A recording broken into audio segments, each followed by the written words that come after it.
February 14, 1929. The streets of Chicago, bathed in winter's chill, seemed like any other day.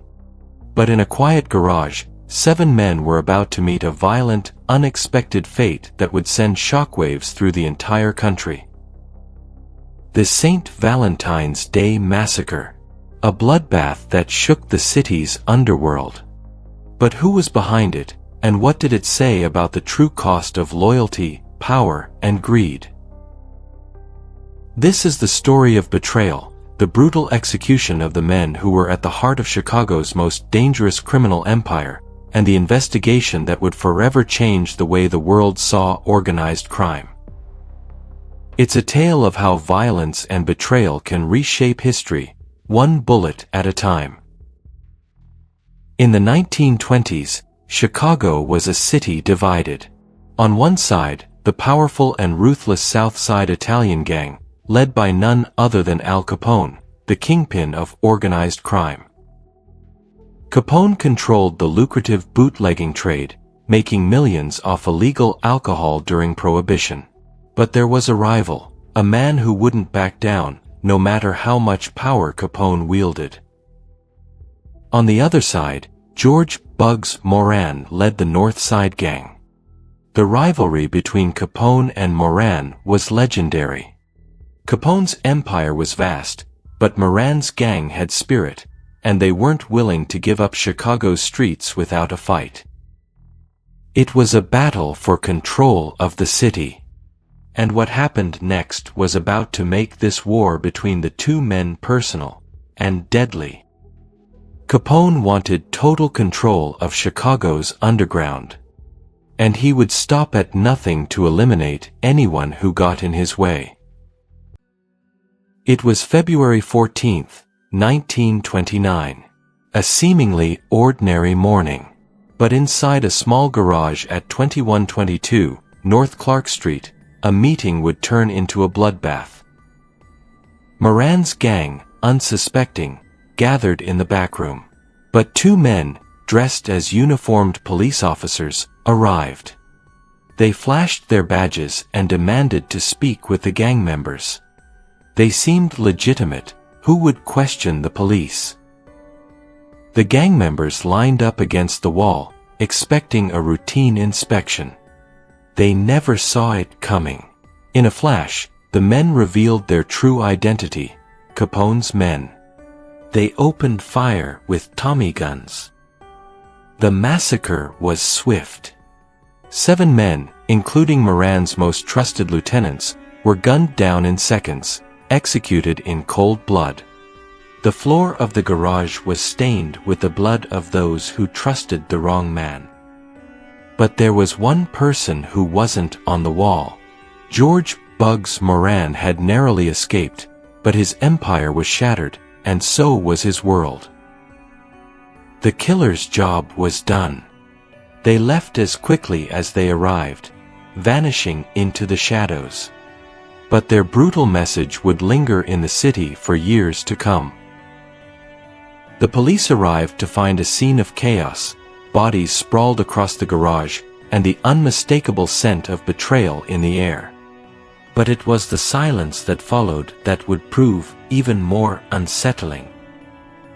Footage of detectives in dark offices, crime scene photos of the bodies, police investigation details. Ink pens scribbling on notes. The authorities sprang into action, but no matter how many leads they followed, Capone's empire seemed untouchable. The killers had made sure to cover their tracks, and no one could make a solid arrest. Though witnesses saw the gunman leave in a police car, the evidence was circumstantial. The investigation sputtered to a halt. No one dared point the finger at Capone, despite the obvious clues. Capone was never directly charged for the massacre. The investigation, like so many before it, ended in frustration. But the impact was undeniable. The world was watching. Could a man like Capone truly escape justice? Newspaper headlines flashing on screen, old photos of people reacting to the crime, mass public anger. The public was furious. How could Capone's men commit such a brutal act and remain free? The world watched as the gangster was once again allowed to slip through the cracks of the law. This was more than a simple crime, it was a message. A reminder of how corruption and fear had taken hold of the city. But it wasn't just Moran's gang that paid the price. The entire city of Chicago seemed to bleed with the loss. And yet, Capone walked free. This wasn't just about the massacre, it was about power, loyalty, and a broken system. The public demanded justice, but Capone remained the untouchable king of Chicago. What many didn't know was that the massacre wasn't just the result of a rivalry.